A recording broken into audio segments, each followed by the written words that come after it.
terms of the agenda today, we want to go in here and highlight some of the Rome changes and updates here. So I'm going to walk through those both here at a high level in a presentation and then jump into a demonstration. Also, I want to highlight a couple of our new solutions. So these are configured solutions that many of our customers are getting value from today.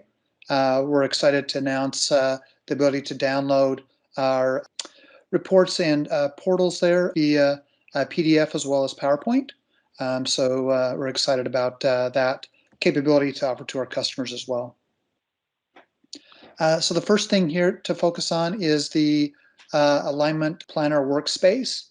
And so this is a version 2 that just came out here in the Rome release. So there is the Alignment Planner Workspace is available for standard. So customers that have the ITBM standard license have access to the Alignment Workspace, but only for projects and demands. If you're to use it for hybrid, so managing some of the, say, Agile epics, as an example, in addition to projects and demands, then that requires the ITBM Professional Edition. But when you have the Standard Edition, you'll be able to do the roadmap planning here with demands and projects. So with the release 2 here, one big thing was to expand it out beyond demands and projects. Also now you can actually put your demands and projects in the same roadmap. Previous versions, those were separate, so you can bring those in and can be combined into one roadmap. Also, they've added in the hierarchical planning capability, so you can tie this to your specific organization structure, and you can have that hierarchical type of roadmaps. So that's a key component here that's been added. And then they've added the ability to start kind of tracking the progress of your roadmap items as well. So we'll go in the demonstration and kind of highlight those capabilities. But great stuff here for version 2. I even have a slide just on some things that I'm seeing here around version 3 coming up in San Diego. So definitely a key piece here that ServiceNow is focusing on for the enterprise Agile planning capabilities. So really kind of getting into that hybrid planning as well as hybrid execution capabilities here going forward. So the next thing here to highlight is the non-monetary benefits. So this gives you the ability both in the demand as well as in the project. When you create your benefit plans, you can identify whether that's a monetary or a non-monetary benefit. If it's a non-monetary benefit, then you can identify various metric that you want to track, and then you can track planned and actual on those metrics. So say, for example, if you wanted to track customer satisfaction, maybe you wanted to track overall risk or intrusions that you've had just from a security perspective, depending on what the project that you're implementing. So you can kind of really track all those non-monetary benefits and be able to then report on those as well. In addition to being able to track and plan and do the actuals there, they've added a few other widgets here to provide you the ability to track that information. We'll highlight that in the demonstration here, say adding in these various widgets here into your particular project analytics page. So a great way to start understanding the impacts of your project investments and how they're going to drive those non-monetary benefits. Next here, and this is just kind of in general, but just to highlight that they've introduced a new universal request. So as you can see here, it's another way potentially for organizations to have end users submit requests from that universal request, and that could turn into an idea, that could turn into a demand, that could turn into its own epic as well. Or you could take that universal request, have it funnel in, determine what type of request it is, and then have that funnel in right into, say, demands and go through your existing demand process. So definitely something to think about depending on how you're doing your work intake process today. Here again is not something that you need to take advantage of, but if you're having challenges on work coming in and being not categorized in the right fashion, then this might be a way to have that catch-all before bringing it in as an idea or a demand. Next here on the resource management side, one thing we wanted to highlight here today is the ability to come in and really create and manage operational plans here in the resource allocation workbench. So you've probably all been using the resource allocation workbench for tracking requested resources, looking at performing those allocations, but now you can also create your operational plan, allocate your operational plan here as well. And so you can do that all here in one place now going forward. So that's a new additional capability here on the resource management side. Next here, this kind of ties into the overall road mapping capabilities with the Alignment Workspace. Recently, they've added these dates in on the project side. And so these are kind of your approved start and end dates. So these dates would be updated as you're doing your strategic planning. And then you can then update your associated start and due dates here on the demand level. Or then you could have your PM move the project dates to match up with the approved start and end dates. So those can be dynamically changed, those approved dates there with the roadmap planning capabilities. And then on the Agile side of things, so they've opened it up more here to give some visibility to the business stakeholders so they can get visibility into the various activities from an Agile perspective, even down into test and release. So that's good news to give that visibility as they're continuing to focus on hybrid project management, enterprise, or I should say scaling Agile to the enterprise. Here on the project side of things, so the big thing here is to be able to move your project. So you can even move this even if you have work in progress tasks. So it gives you the option now to move your project. This, a lot of times we see this in conjunction with the approved start and end dates. So you could actually automate that process. But this allows you now to move projects that are work in progress. So this, just like a couple of the other items here, requires various settings to be selected. And now you've got a new setting here to allow you to move a project date for those work in progress projects. Next here, just wanted to kind of highlight one item for future. Now I can't guarantee exactly when this is going to be released, but from what I have seen in the past, it looks like they're planning to do this here in the next release of the Alignment Workspace. So today, and we'll highlight today the version 2 here with your strategic planning. My understanding is that with the next release, they're looking at bringing in the investment funding and the scenario planning and bringing that into one solution here with the Alignment Workspace. So some exciting stuff there to start really helping with that end-to-end strategic planning at that portfolio level or just strategic planning in general. So we'll see how that comes to fruition here in the upcoming San Diego release. So I'm going to go over here into the system, and I'm going to go right here into the Alignment Workspace, the road mapping solution here. And so one of the new things they added here in Rome is the planning hierarchy.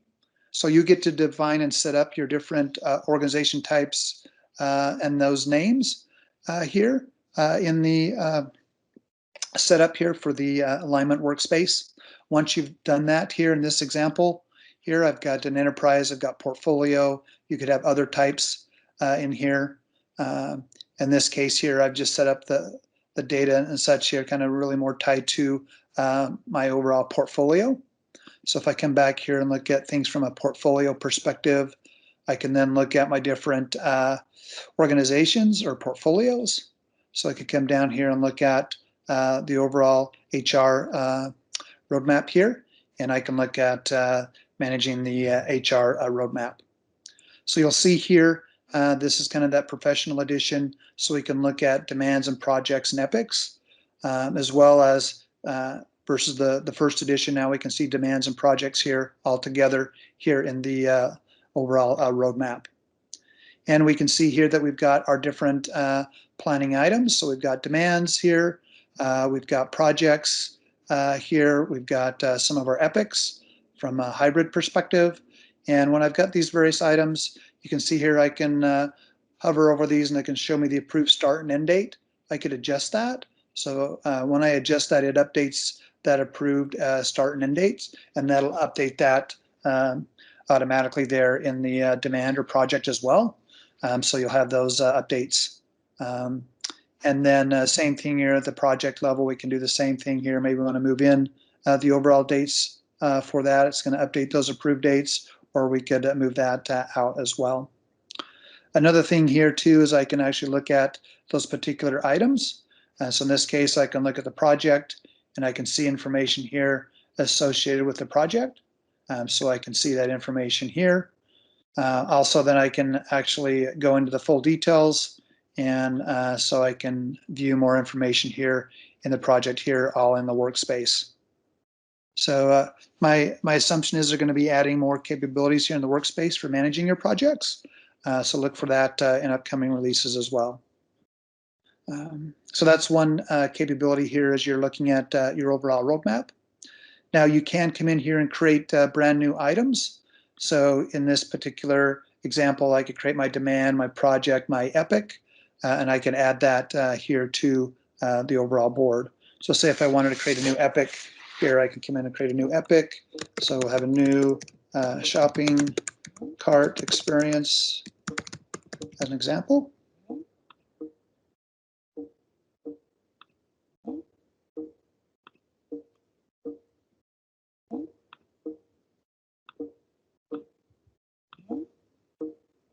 So here we're now in the road mapping solution here, and we just created the new item. And so we can now kind of track that new item here on our overall board. I could create a new demand, I could create a new project, and add those planning items here on the board. Now, in terms of how you want the board to lay out, in terms of how you want to filter and sort information here, you can see in this case we're doing it by planning type, as well as you can identify the coloring here. So we can come over here in terms of the personalization, and we could say we want to do this by planning type here, so we could look at it that way. We could look at really adding in other elements there. In this case, if I remove the planning type, we can see that it's not sorted, or I could come in here and add back in that planning type so we could see which ones are related to demands projects.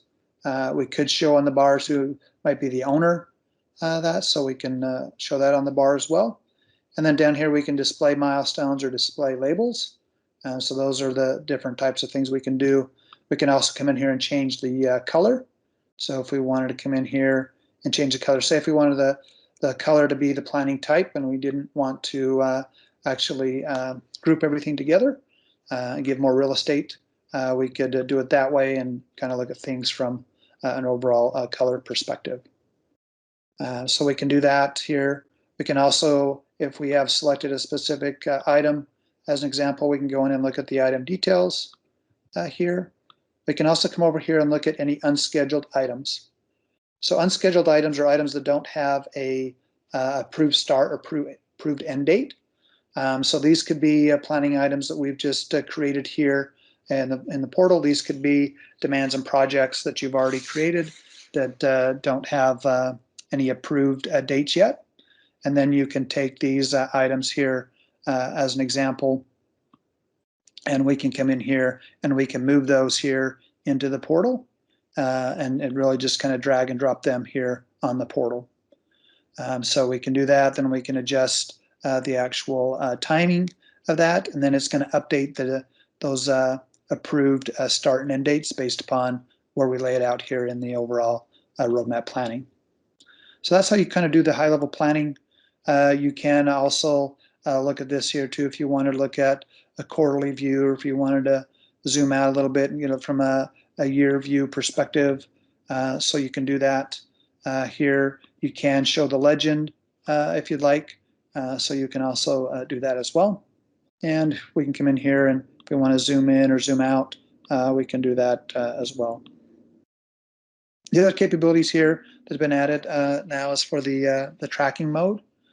So here from a tracking mode perspective, number one, you can set in different milestones. So if you're using this for your planning purposes, you could highlight your different quarterly reviews and approval of your different investments.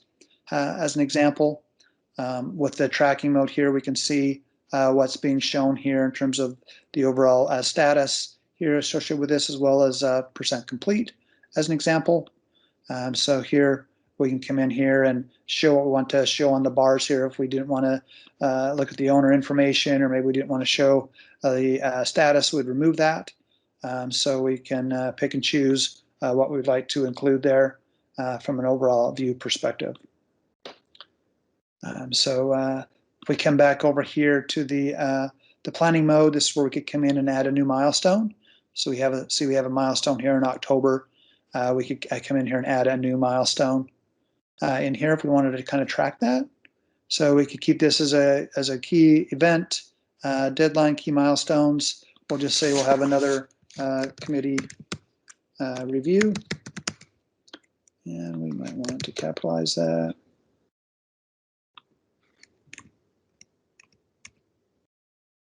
And one second here. And then we would select the specific date here for that milestone. So maybe we want to put this one here in the middle of December. And then we can hit submit on that. So now we can see we have another committee review. So that one is using that flag as a key event. Here we can see this one here is a deadline. So we can kind of track those milestones here and kind of see when we need to start reviewing and confirming our investments here on our overall roadmap. So that's kind of looking at that overall planning hierarchy as we showed earlier, right? And then that's where you could pick and choose other different portfolios as an example, and bring in that information as well. Next, what we're going to do is go over here to the Ad-hoc. So if you wanted to create specific roadmaps that aren't tied to the hierarchy, and you wanted to bring in demands and projects and epics in there, you can also do that here with your Ad-hoc roadmaps. With these roadmaps, you can have your own roadmaps that you create yourself. You can also share those with others, or I could look here how others have shared their roadmaps with me here. So you can come in here and look at these other roadmaps. So I could come in here if I wanted to look at this demand roadmap here. So I'm going to see my demand roadmap here. In this case, I'm grouping it here by investment class here. Obviously, I could go in and change that. If I wanted to not group it by investment class, I could remove that. If I wanted to come in here and look at another attribute, I could come in here and change that differently. So say if I want to look at it from a state perspective, so I could kind of see from a state perspective, I could do that. And then here with our unscheduled items, these would be your other demands that don't have those approval start or end dates. So these would be those demands that are already in the system. And then we could come over here and select some of those particular items, and we could move those here into the actual board. I'm going to change this here on the state side of things. And I'll move over another demand here on the board, and so we can move that in here on the board. And we can move that along if we want to change the dates. That's going to change those overall approved start and end dates for that particular demand, and it'll update that on the demand. You can come over here and look in the tracking mode here. Here we have some examples, some quarterly planning approval milestones, so we can look at tracking from that perspective as well. If we wanted to share this with others, we could click here on the share. We could add another user, and we could share this roadmap with someone else in the organization. So that's a quick overview there, looking at things from the different roadmaps. And so that was kind of what we wanted to highlight there with the new capabilities here with the Alignment Workspace version 2. Hey, John, we had a couple questions about that first roadmap view. Sure. So as you're going through and you're dragging the various projects into their new time slots, is that actually affecting the project data? Are you changing dates, or is there some way to apply those changes once you've made them? Yeah, so it does update the approved start and end date on the project or the demand, and then you can either automatically have that update the demand or project, or you can have that not enabled, which is a configuration, or you could then have the PM go in and move the project to those new approved dates. So a couple different ways of controlling the updates uh, across the entire demand or across the entire project. Awesome, thank you. And what sort of licenses or roles would a user have to access that? The licensing here for the Alignment Workspace, you can do that with the ITBM standard. So there's Alignment Workspace type roles that you need to apply to the user, but the standard licensing is just for managing demands and projects. If you have the ITBM professional license, then you can also manage the epics and the hybrid planning in addition to the demands and projects.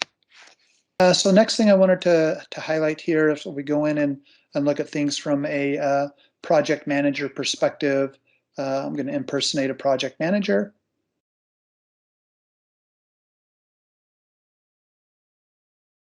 And I'm going to go over here to the project workspace. Then from here, I want to go into one of my projects here. So I'll go over here to one of my new projects. And so what we were focusing on here is the new capabilities around the non-monetary benefits. So I can see here that new widget's available. You will need to add it to your analytics page, but we can see here now I'm tracking. We have customer feedback as one metric. We've got customer satisfaction as another, just for this demo. And so we've added that here to the overall project analytics page. If I come over here to the financials page here, so this is obviously everything that's based on monetary. So the actual label here for benefit plans is now called monetary, just to kind of draw the distinction. So you'll still be able to do standard benefit plans.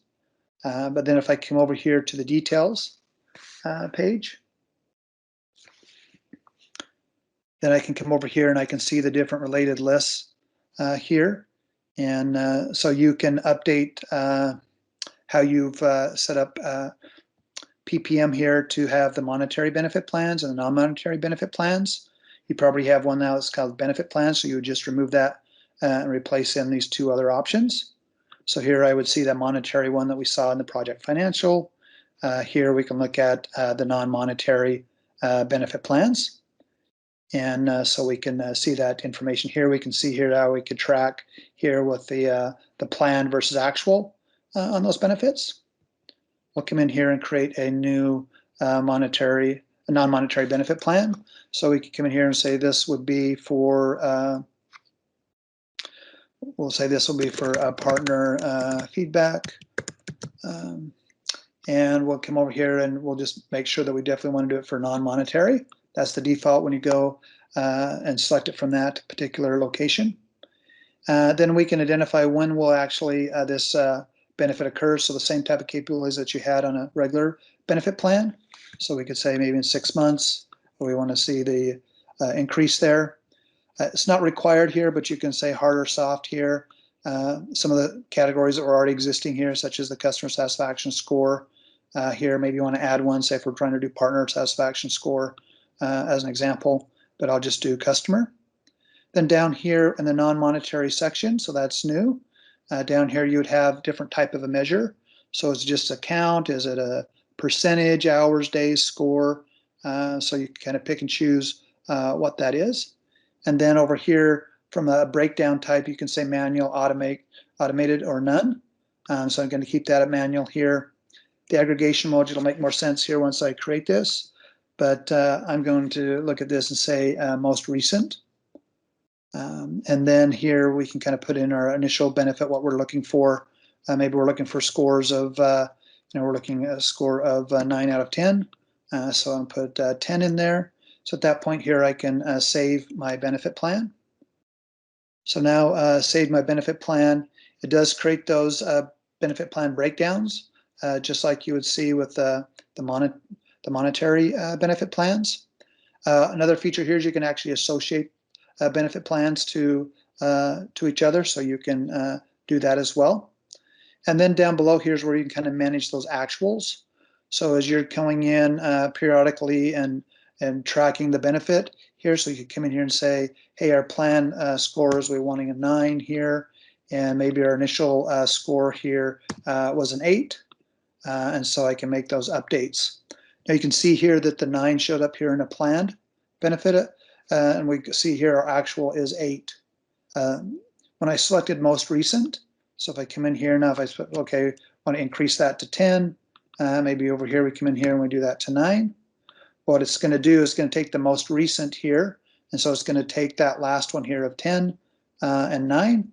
If I were to put sum, it would just be adding up all these items. It would be showing a 19 in the plan versus 17 in the actual.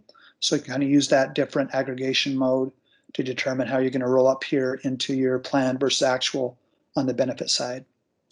And then you've got an option here to check whether or not the benefits were achieved. So that's the core capabilities there for your non-monetary benefit plans.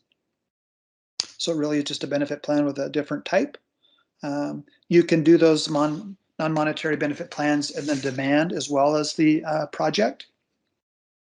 So you can definitely do that throughout your demand process and then project process. Here's those approved start date, approved end dates here on the project side. They're also available there on the demand side as well. And then if we just kind of round that up and go back over here to the analytics page, we can then see that new widget here. And we can see here it added in that additional KPI, so that partner feedback that we included. So then we can see we have those 3 different indicators that we're tracking there from a non-monetary perspective. So that's kind of the view there from a project side. So next I wanted to go over and show things from a resource manager perspective and look at the slight updates there from a overall resource allocation workbench. I'm going to go over here into the resource allocation workbench, and I'm going to go here into my financial analysts. And so what I can do here, if I wanted to go in here and look at the overall allocation workbench. So as you know, the workbench is really pulling in resource plans, and it's now also pulling in operational resource plans. And you can set your various date range, and so it's going to find any resource plans, and then it's going to select them based upon the current state of those resource plans. So if I wanted to see if I have any resource plans that are planning, I could see those. If I wanted to see any that are being requested, I can see those in here as well. So I can also come over here and look at others here in the system. So I continue kind of go through that process, and then just take the standard actions that we were looking at before. Here in this particular one, from the wrong. So here, what you need to do here in this particular workbench, so I thought I was in the workbench I was in earlier. So when you come in here to this workbench, you can determine whether or not you want to include operational plans. So here I can come in here and select, okay, yeah, I want to include operational plans. And so now once I've done that here, you can see this operational plan that I created previously here. I can see here that that operational plan is showing up. Also here, when I have the new plan option, so if I click on the new plan, it's going to create a standard resource plan. So just like it was before, and now I can come over here and say I want to create a new operational plan. And so very similar here from a new operational plan, right? But I can come in here and say I want it to be part of this group here. I could maybe do it maybe more based upon capacity. I can say I'm looking for 10% capacity here, and I want to look at I want to look at the time frame that we've got here in front of us. So we're going to come over here to the June time frame, and we'll come over to August.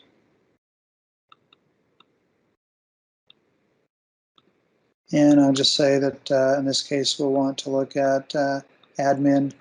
So we'll just say admin operational plan, and we can save that.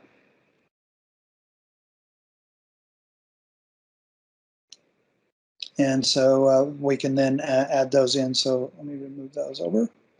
So that's how you go in and create your overall operational plan.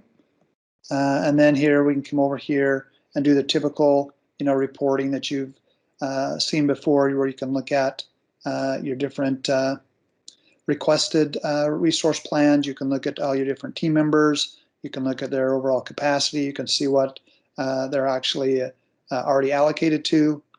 So we can do that. As a part of this process, I can go here to this particular operational plan here, and I can come in here and allocate that out and make that allocation. So definitely can do that here in the system now. So it's all kind of in one place. So that simplifies things, having to do that in different parts of the system.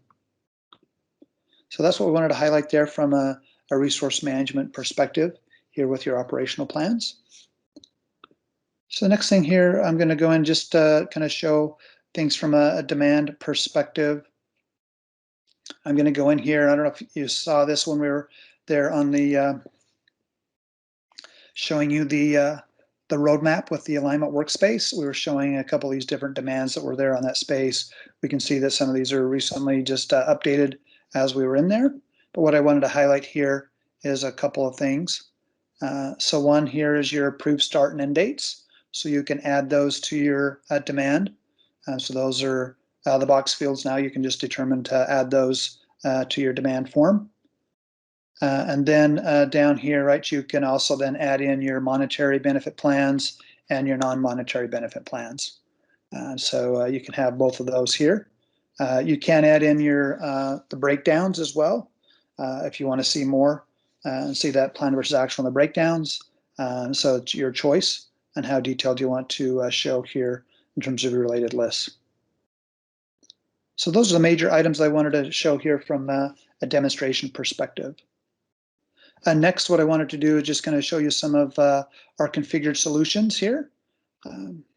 And so we've created some configured solutions for customers, and we have our program and project status reports that are pre-built and packaged up so you can purchase those.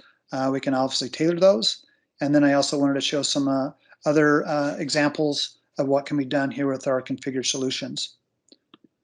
So typically the questions are why are these needed? Similar to the question earlier, are there reporting? So you want to be able to get that visibility that you're looking for. Organizations want to increase the adoption. So if you can increase that visibility and demonstrate the value, that can drive adoption, as well as reduce overall reporting efforts. And what I'd say another thing is, from our perspective, creating engaging visualizations can really help drive that adoption.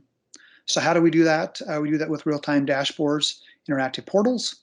The reason I'm calling it configured, we're using the core service portal technology in ServiceNow. And so those various portals and dashboards can be used, and you can drill into the reports or the data sources. We actually are able to print executive quality reports. So those are reports that would show multiple widgets on a very nice formatted report, just like on the portal. And then it supports download to PDF, and now new supporting the download to PowerPoint. So just as some examples here, we know we don't have a lot of time, and we'll definitely open it up here for questions. But here's an example of one of our one-page status reports. We have many different versions that we've done for customers based upon different requirements. So there's an example here. So basically here with this one-pager, you can, and we also have a two-page version. With this, right, you can create your status report just like you would today in ServiceNow, and then it would show you this here in that status report page, would show you the status report. You can save this to PDF. You can also export it to PowerPoint in that one-page format. So the print and the export to PowerPoint would look just like it is here on the screen. So really beneficial for organizations. They're looking for ways to manage their status reports. Also, we've added the capability too if you want to do a batch.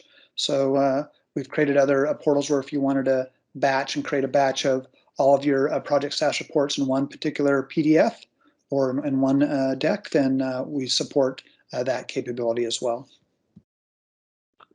Next here, just looking at a different type of project status report, getting different metrics and icons and graphics here. So this is kind of looking at things from an overall stage speed perspective, different types of information, as well as kind of sharing your financial summary. So that's kind of page one. Page two here, looking more information here from the overall phases and the associated milestones. Next, kind of do the same thing here with program status reports.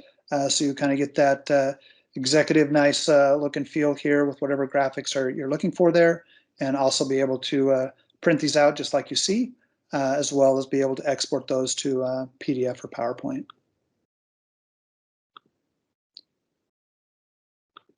Next here, we've had many other different types of portals here. These can all be printed out just like you see them here. You can have them very interactive if you wanted to use the portal to filter the actual information. You can also then drill into the information as well. So this one here is kind of looking at your different demands. Here, you're starting to map them in terms of overall strategic planning. So that's an example of one that we've done for other customers. Here's another way of looking at it from a demand perspective. The need here was to kind of create a report that executives could walk around with and be able to talk with different parts of the organization so they understood more about the different requests prior to making those approval decisions.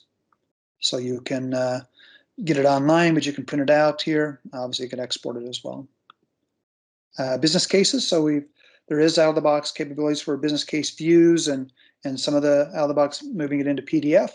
But organizations have wanted different layouts and different graphics. So here's an example of one of those.